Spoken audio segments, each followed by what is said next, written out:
어서 오세요. 환영합니다. 소크라테스 AI 학술원입니다. 본 오디오 분석은 인공지능 기술을 활용해서요. 허구성, 과장성, 추측성 정보는 걸러내고 검증된 정확한 지식만을 엄선해서 전해드립니다. 그럼 오늘날 더더욱 필요시되는 자기계발의 전략, 용기, 성공으로 이끈 놀라운 덕성, 그리고 심지어 실패 속에서도 얻을 수 있는 그 풍성한 배움. 이미 플루타르크 영웅전 시대 때부터 이런 이야기들이 흘러넘쳤죠. 오늘 그중 한 사람, 영웅 키무원에 대한 이야기 시작합니다. 첫 번째로 키몬의 배경과 시대 상황부터 좀 짚어볼까요? 아테네 명문 귀족 가문 출신이고 아버지가 그 유명한 마라톤 전투의 영웅 밀티아데스였죠. 네, 맞습니다. 근데 아버지가 그 영광 뒤에 좀 비극적인 몰락을 겪지 않습니까? 이게 어린 키몬에게는 굉장히 큰 영향을 미쳤다고 봐야죠. 가문의 명예를 회복해야 한다는 그런 과제를 안고 시작한 셈이에요. 그렇죠. 당시 시대 상황도 만만치 않았을 텐데요. 그럼요. 아테네가 페르시아 전쟁을 막 끝내고 이제 그리스 세계의 중심으로 막 떠오르던 시기였거든요. 근데 페르시아 위협은 여전했고 또 스파르타하고의 그 미묘한 세력 다툼 이런 게 진행 중이었죠. 아주 격동기였어요. 그런 상황에서 키몬은 어떤 인물로 주목받기 시작했나요? 키몬은 군사적인 능력도 있었지만 그 귀족적인 덕목 그리고 신중함 이런 걸 갖춘 지도자로 평가받기 시작해요. 아버지하고는 좀 다른 면모죠. 아, 플루타르크 기록 보면 젊은 시절에는 약간 방탕했다. 뭐 이런 평가도 있던데요. 네, 그런 소문도 전해지긴 하는데 플루타르크는 오히려 키몬이 뭐랄까 말보다는 행동으로 보여주는 좀 실용적이고 절제된 태도를 가졌다고 보는 것 같아요. 특히 그 화려한 언변의 테미스토클레스가 물러난 후에 그 빈자리를 채우면서 본격적으로 정치 무대에 등장하게 되죠. 그러니까 조용한 카리스마 같은 건가요? 그렇죠. 키몬은 그 귀족 전통을 잇는 동시에 아테네의 새로운 해양 정책, 이걸 또 추진하는 어떻게 보면 좀 중도적인 입장이었어요. 플루타르크가 위엄과 친화력을 동시에 지닌 귀족이라고 평가한 데는 다 이유가 있는 거죠. 단순히 뭐 혈통만 내세운 게 아니라 시대의 요구에 부응하려고 했던 그런 젊은 리더였습니다. 두 번째 주제로 넘어가서 이 방황에서 절제로의 변화, 그의 성품 형성에 대해 좀 더 얘기해보죠. 말씀하신 것처럼 플루타르크가 초기에 방탕함을 언급한 게 오히려 그 뒤에 극적인 변화를 더 돋보이게 하려는 장치일 수도 있겠네요. 네, 충분히 그렇게 해석할 수 있습니다. 그는 아버지의 장점, 예를 들면 결단력이나 침착함 같은 건 물려받았지만 방식은 달랐어요. 요란하지 않게 조용한 실행력으로 신뢰를 쌓아갔죠. 플루타르크가 시민적 덕과 귀족적 기품이 절묘하게 조화된 인물이라고 묘사하는데 이게 핵심인 것 같아요. 구체적으로 어떤 모습이었나요? 예를 들면 사치보다는 검소함을 택했고 또 부를 그냥 과시하는 게 아니라 사회에 환원하는 모습을 보여요. 이게 사람들의 신망을 얻는 데 큰 역할을 했죠. 아, 그 귀족인데도 민중과 가까워지려고 노력했다는 점이 참 인상 깊어요. 자기 재산으로 공공정원을 만들고 도로 정비에도 쓰고 심지어 자기 집을 개방해서 식사까지 제공했다면서요. 이게 그냥 착해서만은 아닌 것 같은데요. 물론 관대한 성품도 있었겠지만 상당히 전략적인 행보였다고 볼 수 있습니다. 스파르타식의 어떤 검소함과 절제를 따르면서도 아테네 시민들에게는 굉장히 관대한 모습을 보여준 거죠. 이걸 통해서 지지 기반을 넓히려고 했던 거예요. 균형을 잡으려고 했군요. 네. 결국 키몬의 성장은 그런 내면의 변화를 통해서 외적인 리더십을 구축해 나간 과정이라고 할 수 있어요. 단순한 귀족 자제가 아니라 민중과 귀족 사이에서 다리를 놓는 인물로 성장하면서 이제 아테네 정계의 주도적인 인물이 될 토대를 마련한 거죠. 세 번째는 에우로메돈 전투의 승리입니다. 이게 정말 키몬이라는 이름을 아테네 역사에 확실히 각인시킨 사건이죠. 기원전 466년경이었나요? 네, 맞습니다. 델로스 동맹 함대를 이끌고 페르시아군을 상대로 해전에서도 이기고 바로 이어서 육지에서도 또 크게 이겼죠. 연전연승이었어요. 이게 그냥 군사적인 승리, 그 이상이었다고요. 그렇죠. 단순한 전투 승리가 아니에요. 이 승리로 아테네가 동지중해에서 페르시아의 위협을 실질적으로 거의 제거했다고 볼 수 있고요. 델로스 동맹 내에서 아테네의 주도권이 아주 확고해지는 계기가 됐습니다. 키몬의 군사적 리더십은 물론이고 동맹국들을 잘 조율하는 외교적 능력까지 빛을 발한 거죠. 당시 아테네 내두 정치 상황하고도 연결이 되겠네요. 당연하죠. 테미스토클레스가 이제 막 추방된 후였잖아요. 키몬은 보수 귀족파의 구심점 역할을 하면서 정치적 입지를 넓혀가고 있었는데 이 전투에서 얻은 막대한 전리품을 그냥 자기 주머니에 넣은 게 아니라 아테네 도시를 아름답게 꾸미거나 시민복지에 사용했어요. 이런 인기가 더 올라갈 수밖에 없죠. 아, 그렇군요. 네, 그래서 에우로메돈 승리는 키몬이 그냥 뛰어난 장군에서 아테네의 미래를 설계하는 복합적인 정치 군사 지도자로 발돋움하는 결정적인 전환점이었다. 이렇게 평가할 수 있습니다. 아테네 해양 패권의 초석을 다진 거고요. 또 그 과정에서 플루타르크가 칭찬했듯이 승리의 과실을 공공의 자산으로 돌리는 덕목을 몸소 보여준 거죠. 네 번째 포인트인데요. 방탕한 청년에서 아테네의 기둥으로. 이 극적인 변화 과정. 젊을 때는 무책임하고 사치스럽다. 뭐 이런 평판도 있었다는데 어떻게 이렇게 사람이 달라질 수 있었을까요? 역시 그 아버지의 몰락과 가문의 불명예를 씻어야 한다는 그 책임감. 이게 컸을까요? 네, 그게 아마 가장 결정적인 동기였을 겁니다. 스스로를 그냥 내버려 둔 게 아니라 아테네의 자산으로 만들어야겠다. 이렇게 결심한 거죠. 방종을 버리고 스스로를 단련하고 절제와 공공성을 택한 거예요. 근데 중요한 건 이게 그냥 혼자 도닥듯이 한 게 아니라 리더십으로 이어졌다는 거군요. 바로 그겁니다. 변화가 개인적인 수양에만 머문 게 아니라 포용적 리더로 변모하는 모습으로 나타났다는 점이죠.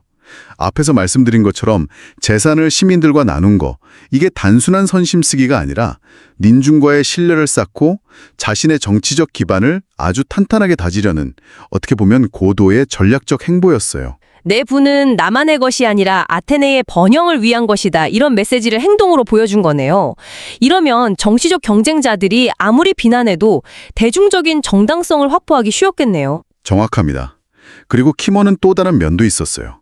스파르타와의 우호 관계를 유지하려는 약간 보수적인 안종 노선과 동시에 아테네 해군력을 계속 확장하려는 진취적인 팽창 노선, 이 양면적인 노선을 동시에 추구하는 그런 균형 감각들 보여줬습니다. 참 복합적인 인물이네요. 네, 과거의 그런 긍정적인 평판을 완전히 딛고 일어나서 공공성과 전략적인 비전을 갖춘 지도자로 거듭난 거죠. 이 자기혁신, 이게 바로 키몬을 아테네 제국 건설의 기둥으로 만든 핵심 동력이었다고 생각합니다. 자, 다섯 번째입니다. 하지만 키몬의 길에 영광만 있었던 건 아니죠. 귀족들의 지지는 받았지만 또 민중의 외면을 받기도 하고 시련이 찾아옵니다. 특히 그 스파르타를 돕겠다고 군대를 파병했는데 거기서 굴욕적으로 돌려보내진 사건. 이게 아주 치명타였죠. 네, 그 사건이 결국 키몬이 오스트라키즘, 즉 도편 추방을 당해서 아테네를 떠나게 되는 직접적인 계기가 됩니다. 그런데 이걸 그냥 키몬의 실수나 외교 실패로만 보기는 좀 어려워요. 아, 그런가요? 네, 당시 아테네 내부 상황을 봐야 하는데요. 페리클레스 같은 신흥 민주정 지지자들이 점점 세력을 얻고 있었거든요. 이들은 키몬의 귀족적인 배경이나 특히 친스파르타적인 노선에 대한 반감이 컸어요. 그러니까 시대가 변하고 있었던 거죠. 정치 노선 대립의 결과라고 보는 게 더 정확합니다. 게다가 키몬이 언변에 능한 편은 아니었다는 점도 좀 불리하게 작용했고요. 아, 시대의 흐름과의 충돌이었군요. 그래도 결국 추방 기간을 다 채우기 전에 다시 아테네로 불려오잖아요. 위기 상황에서는 또 그의 군사적 능력이 필요했기 때문이죠. 맞습니다. 펠로폰네소스 전쟁 위기가 고조되면서 그의 경험과 능력이 다시 필요해진 거죠. 복귀한 후에도 보면 키몬은 정치적인 보복을 하려 하기보다는 중재자 역할을 하려고 노력했어요. 시련 속에서도 품격을 지키려 했다. 그렇죠. 플루타르크는 그런 점을 높이 평가하는 것 같습니다. 정적들에게 보복하지 않고 또 스파르타와의 관계 개선 노력을 포기하지 않았다는 점. 이게 당시 급변하던 아테네 정치 상황에서는 좀 안 맞았을 수도 있지만 어쩌면 그리스 세계 전체의 안정을 생각한 실용적인 접근이었을 수도 있고요. 플루타르크는 그를 시대와 타협하지 않은 지도자처럼 묘사하고 있습니다. 자, 여섯 번째로 키몬의 그 관대함과 절제, 소위 아레테에 대해 좀 더 들어가 보죠. 귀족인데 자신의 부를 시민들이랑 나눴다. 이게 참 흥미로워요. 네, 그렇죠. 그냥 사유지 문 열어서 식사하게 하고 공공정원 만들고 이런 게 단순한 부자 과시는 아니었거든요. 그럼 그게 어떤 의미가 있었을까요? 이게 바로 그 아레테, 그러니까 고대 그리스 지도자가 가져야 할 덕목, 공동체를 위한 실천이었던 거죠. 물론 이걸로 명망도 얻고 정치적 영향력도 키우려는 뭐랄까 계산된 면도 있었을 거고요. 아, 양면성이 있군요. 맞아요. 플루타르코스는 이걸 굉장히 긍정적으로 봤지만 페리클레스 같은 반대파들은 저거 다 인기 얻으려고 하는 거다 이렇게 비판하기도 했으니까요. 결국엔 그 관대함이 정치적 자산이면서 동시에 공격의 빌미도 된 셈이네요. 네, 바로 그겁니다. 자, 그럼 7번째 주제로 넘어가 볼까요? 정적과의 싸움입니다. 이렇게 관대한 힘인데도 정치적으로는 순탄치 않았던 것 같아요. 특히 민주파하고 갈등이 심했다고요? 네, 아주 심했죠. 결정적인 사건이 바로 그 스파르타 헬로 반란 때 지원군 파병 문제였어요. 아, 그 사건이요. 키몬이 친스파르타 노선이었죠. 그렇죠. 그래서 군대를 이끌고 갔는데 스파르타 쪽에서 아테네군 필요 없다 이러면서 그냥 돌려보낸 거예요. 엄청난 외교적 굴욕이죠. 헐, 정말 굴욕적이네요. 이게 아테네 내에서는 민주파에게 키몬을 공격할 아주 좋은 빌미를 준 거죠. 친스파르타 정책 실패했다 뭐 이런 식으로요. 그래서 결국 어떻게 됐나요? 결국 정치적 책임을 지고 그 유명한 도편 추방, 오스트라키즘을 당해서 10년 동안 아테네에서 쫓겨나게 됩니다. 10년이나요? 와, 네, 이건 그냥 키몬의 개인의 문제라기보다 아테네 정치가 귀족정에서 민주정으로 넘어가는 그 시대적 변화를 딱 보여주는 사건이라고 할 수 있어요. 추방까지 당했는데 그래도 다시 돌아오잖아요. 군사적 능력이 워낙 출중해서. 자, 그럼 8번째. 키몬이 어떻게 아테네를 해상 제국으로 이끌었는지 델루스 동맹 이야기를 해보죠. 단순한 군사 동맹이 아니었다고요. 맞습니다.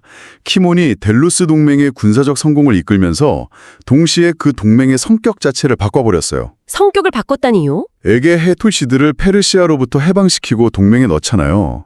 그 과정에서 동맹의 돈, 함대 이런 걸 점차 아테네가 관리하게 만든 거죠. 아, 동맹국들한테 배 대신 돈 내라 뭐 이렇게 한 건가요? 네, 그런 식이었어요. 그러면서 델루스 동맹이 사실상 아테네가 주도하는 뭐랄까 해상 제국처럼 변해간 거죠. 키몬은 그냥 장군이 아니라 이 제국의 자원을 관리하고 외교까지 조율하는 그런 설계자이자 관리자였던 겁니다. 와, 대단한 능력이네요. 근데 동맹국들은 불만이 쌓였겠는데요? 당연하죠. 그게 또 나중에 문제가 됩니다. 자, 9번째 주제입니다.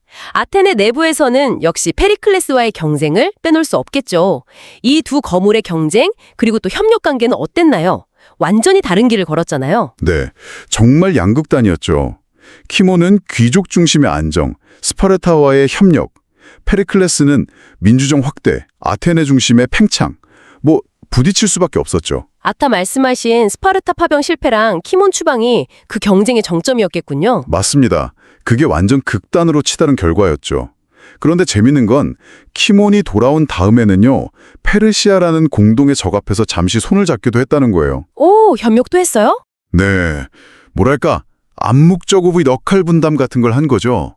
키몬은 군사 담당, 페리클레스는 내정 담당 이런 식으로요. 와, 경쟁하면서도 필요할 땐 협력하고 이게 참 당시 아테네 정치의 역동성을 보여주는 것 같네요. 그렇죠. 아테네의 미래를 두고 벌어진 두 노선의 정말 치열한 대립이자 또 때로는 협력이었던 거죠. 자, 이제 10번째입니다. 키몬 시대에 아테네가 전성기를 맞았다고 하는데 그의 영광에는 명암이 있다. 이런 평가가 있어요. 군사적 성공이라는 밝은 면 뒤에 어떤 그림자가 있었을까요? 네, 그 양면적 영광이라는 표현이 딱 맞는 것 같아요. 키몬의 군사적 업적, 뭐 에우로메돈 전투 대승이라든지 스키로스 섬 정복, 특히 테세우스 유구를 아테네로 가져온 거, 이건 정말 아테네의 위상을 높이고 시민들 자부심을 엄청나게 끌어올린 빛나는 영광이었죠. 네, 영웅적인 면모죠. 전리품으로 공공사업도 많이 했으니 인기도 높았고요. 하지만 정치적으로는 시대의 큰 흐름이었던 민주주의 강화에는 좀 소극적이었어요. 아, 보수적인 성향 때문에요? 네. 그리고 그 친스파르타 노선도 시간이 갈수록 아테네에게는 점점 부담이 됐고요. 그 군사적으로는 영웅인데 시대가 요구하는 어떤 정치적 통합 능력 이런 건 좀 부족했다고 볼 수 있죠. 그렇군요. 플루타르코스가 키몬을 통해 보여주려던 것도 아마 이런 화려한 성공 이면에 있는 어떤 내적인 균열 그런 게 아니었을까 싶어요. 이미 그 전성기 속에서 몰락의 씨앗 같은 게 자라고 있었다. 뭐 이렇게 볼 수도 있겠네요. 11번째 이야기, 바로 추방과 굴욕, 그리고 정치적 몰락의 그림자입니다. 아니, 지난번까지 그렇게 잘 나가던 키몬인데 어쩌다 이렇게 된 걸까요? 네, 이게 참 안타까운데요. 그 시작이 이제 스파르타 원조 사건이었죠. 아, 그 헬로팔란 진압하러 갔던 거요? 맞습니다. 돕겠다고 군대까지 끌고 갔는데 스파르타가 오히려 의심하고 그냥 돌려보낸 거예요. 모욕적으로요. 아, 도와주러 간 사람한테 너무 했네요. 그렇죠. 근데 그 책임이 다 키몬한테 돌아간 겁니다. 아테네 시민들이 아니 우리 군대를 왜 이렇게 취급받게 했냐 하면서 신뢰를 확 잃어버린 거죠. 그래서 결국엔? 네, 결국 도편 추방, 그 시민 투표로 10년 동안 아테네 밖으로 쫓아내는 거잖아요. 그걸 당하게 됩니다. 한순간에 영웅에서 그냥 추방자 신세가 되다니. 참. 당시 아테네 내부의 그 정치 상황도 영향이 컸겠죠. 페리클레스 같은 인물들이 막 떠오르던 시기 아니었나요? 정확합니다. 당신의 자료에서도 나오듯이 마침 페리클레스 중심의 민주파 세력이 확 힘을 얻던 때였어요. 네. 키모는 좀 귀족 출신이고 또 약간 친스파르타적인 성향도 있었잖아요. 이런 게 이제 시대에 좀 안 맞는 구시대적인 걸로 여겨지면서 공격받기 딱 좋았던 거죠. 결국 시대 변화의 흐름 속에서 밀려난 거군요. 그렇죠. 단순히 뭐 사건 하나 때문이라기보다는 아테네 정치 판도가 바뀌는 그런 큰 흐름 속에서 벌어진 일로 봐야 합니다.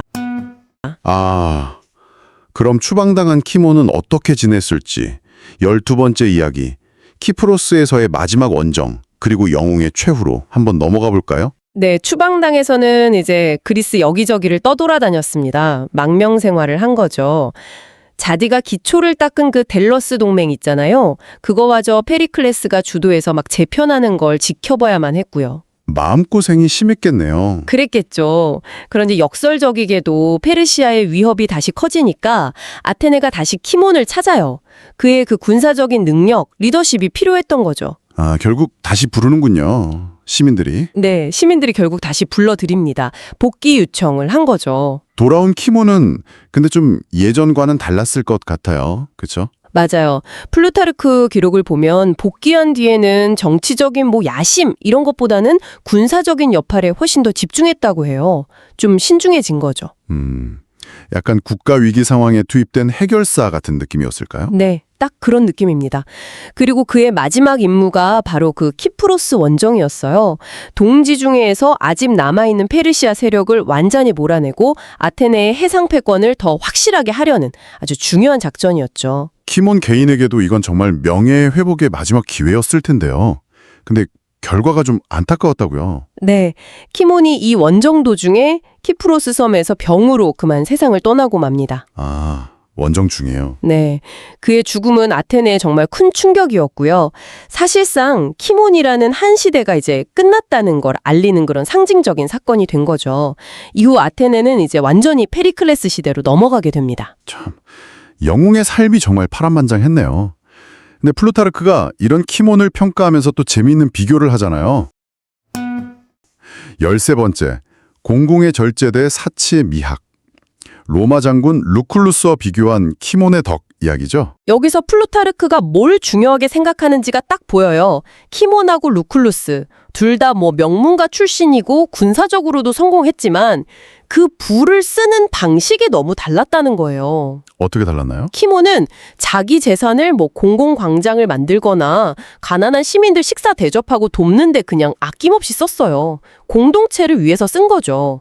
플루타르크는 이걸 공동체를 위한 부의 사용이라면서 아주 높이 평가합니다. 아, 그럼 루쿨루스는? 루쿨루스는 그 어마어마한 부를요, 개인 정원 꾸미고 막 엄청 호화로운 연애 열고 이런 개인적인 사치랑 향나게 썼다고 좀 비판적으로 써요. 정말 대조적이네요. 그렇죠. 그리고 또 다른 차이점. 키몬은 추방까지 당했지만 나라가 부르니까 다시 돌아와서 헌신했잖아요. 네. 근데 루쿨루스는 정치적으로 좀 갈등이 생기니까 그냥 은퇴해서 은둔 생활을 해버렸다는 거예요. 플루타르크는 아무래도 공적인 책임, 이걸 끝까지 다 하려고 한 키몬한테 더 높은 점수를 주는 거죠. 결국 부와 권력을 어떻게 쓰는지가 리더를 평가하는 데 정말 중요한 기준이 된다는 거네요.